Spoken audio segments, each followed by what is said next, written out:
göylərdə və yerdə olan qeybi aşkara çıxartdığınızı və gizli saxladığınızı bilirəm. Bir zaman biz mələklərə Adəmə səcdə edin dedikdə, İblisdən başqa hamısı səcdə etdi.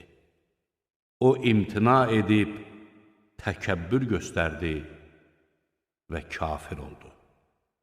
Biz dedik, ey Adəm, sən zövcənlə birlikdə cənnətdə sakin ol və orada rahatlıqla nemətlərimizdən istədiyiniz yerdə yeyin için təkcə bu ağaca yaxınlaşmayın.